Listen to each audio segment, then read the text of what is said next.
వికారాబాద్ జిల్లా కలెక్టర్ కార్యాలయం ముందు శుక్రవారం రోజు జరిగే ధర్నాను జయప్రదం చేయండి.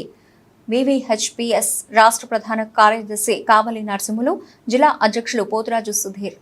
తాండూరు పట్టణంలో ప్రత్యేక సమావేశం నిర్వహించిన కావలి నరసింహులు, పోతురాజు సుధీర్లు వారు మాట్లాడుతూ కాంగ్రెస్ పార్టీ అసెంబ్లీ ఎన్నికల మేనిఫెస్టోలో చెప్పిన విధంగా వికలాంగులకు 6,000 రూపాయల పెన్షన్ పెంపు వెంటనే అమలు చేయాలని, అదేవిధంగా ఆర్టీసీలో వికలాంగులకు ఉచిత బస్సు ప్రయాణ సౌకర్యం కల్పించడంతో పాటు రాష్ట్ర వ్యాప్తంగా ఖాళీగా ఉన్న వికలాంగుల బ్యాక్లాగ్ ఉద్యోగాలను వెంటనే భర్తీ చేయాలని, పెన్షన్ వచ్చే ప్రతి వికలాంగునికి ఇల్లు లేని నిరుపేద వికలాంగులందరికీ ప్రభుత్వమే ఇల్లు నిర్మించి ఇవ్వాలని తెలిపారు.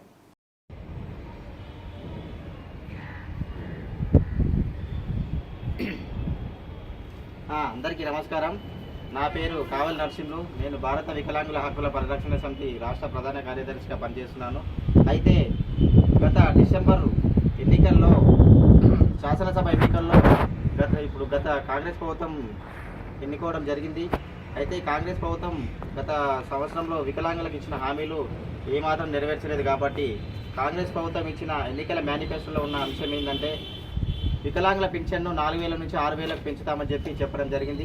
అదేవిధంగా ఇప్పటి వరకు పెంచలేదు. కావున అదేవిధంగా ఇంకోటి ఉచిత బస్సు ప్రయాణం మహిళలకు ఏ విధంగా ఇచ్చిందో అదే ఉచిత ప్రయాణం వికలాంగులకు కూడా బస్సులో ఉచితంగా అమలు చేసే విధంగా చర్యలు తీసుకోవాలని చెప్పి తెలియజేస్తున్నాము. అదేవిధంగా బ్యాక్లాగ్ పోస్టులు కూడా వెంటనే భర్తీ చేయాలని చెప్పి సభాముఖంగా తెలియజేస్తున్నాము. మరియు వికలాంగులకు డబుల్ బెడ్రూమ్ కూడా ఇల్లు ఇవ్వాలని, అలాగే ఎలాంటి షరతులు లేకుండా 3-వీలర్ బైకులు కానీ బ్యాటరీ వెహికల్ కానీ ఇవ్వాలి. మళ్ళీ ఎలాంటి షరతులు లేకుండా బ్యాంకు లోన్స్ కానీ ఇతర లోన్స్ కానీ సబ్సిడీ రుణాలు ఇవ్వాలని చెప్పి తెలియజేస్తున్నాను. ఇవన్నీ సమస్యలు నెరవేర్చేదాకా మేము పోరాటం ఆగమని చెప్పి తెలియజేస్తున్నాను.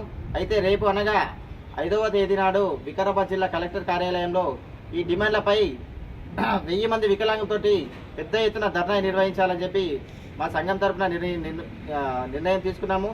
కాబట్టి అందరూ సకాలంలో ఉదయం 10 గంటలకు విచ్చేసి ఈ ధర్నా కార్యక్రమాన్ని విజయవంతం చేయాలని చెప్పి నేను కోరుకుంటున్నాను.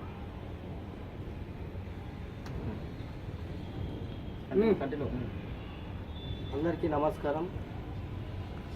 నా పేరు పోతురాజు సుధీర్, వికారాబాద్ జిల్లా వికలాంగుల అధ్యక్షుని.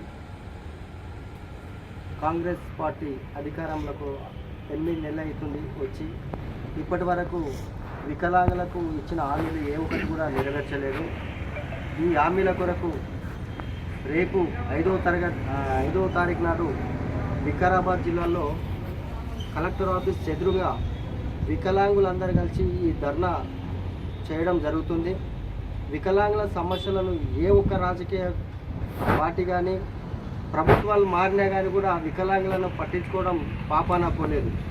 కాబట్టి తక్షణమే 4,000 పింఛను 6,000 పింఛన్ను పెంచాలని రాష్ట్ర ముఖ్యమంత్రి గారిని కోరడం జరుగుతుంది. అదేవిధంగా ఓహెచ్ కేటగిరీ ఉన్నటువంటి వ్యక్తులు ఎవరైతే ఉన్నారో ఉద్యోగాలలో రోస్టర్ పాయింట్ ఏదైతే ఉన్నదో దాన్ని వెంబడే తగ్గించాలని వారు నిర్ణయం తీసుకోవాలి. ఇంకా వికలాంగులు అనేక సమస్యలతో బాధపడుతున్నారు. ఫ్లోర్ వాకర్ అయినటువంటి వికలాంగులు వీల్చైర్స్ లేక, తర్వాత బండ్లు లేక, స్కూటీలు లేక, ట్రైసైకిల్ లేక, కేబుల్ కారాలు లేక చాలా ఇబ్బంది పడుతున్నారు. ఇవన్నిటిని కూడా సకాలంలో మంజూరు చేయాలని, అదేవిధంగా ప్రతి ఒక్క వికలాంగుల కుటుంబానికి 5 లక్షల ఆర్థిక సాయం చేయాలని ఈ సభాముఖంగా నేను డిమాండ్ చేస్తున్నా. ప్రతి కుటుంబంలోని ప్రభుత్వం చేపట్టిన పథకాలలో ఫస్ట్ ప్రాధాన్యత ఇవ్వాలని, వారు నెలకోసారి ఉద్యమం మేము చేశామని ఈ సభాముఖంగా నేను చెప్తున్నాను. సమావేశంలో ప్రతి వికలాంగునికి న్యాయం జరిగేలా చర్య తీసుకోవాలని, మరి ఇక్కడ పాల్గొన్నటువంటి అజయ్ పాషా గారు కానీ, తర్వాత ఖలీల్ గారు కానీ, తాండూరు నియోజకవర్గం రేపు పెద్ద ఎత్తున ఒక 2,000 మంది వికలాంగులు తీసుకొని ఈ ధర్నా కార్యక్రమంలో పాల్గొనాలని అజయ్ పాషా గారిని కోరుతున్నాను. ఈ అవకాశం ఇచ్చిన మీ అందరికీ ధన్యవాదాలు.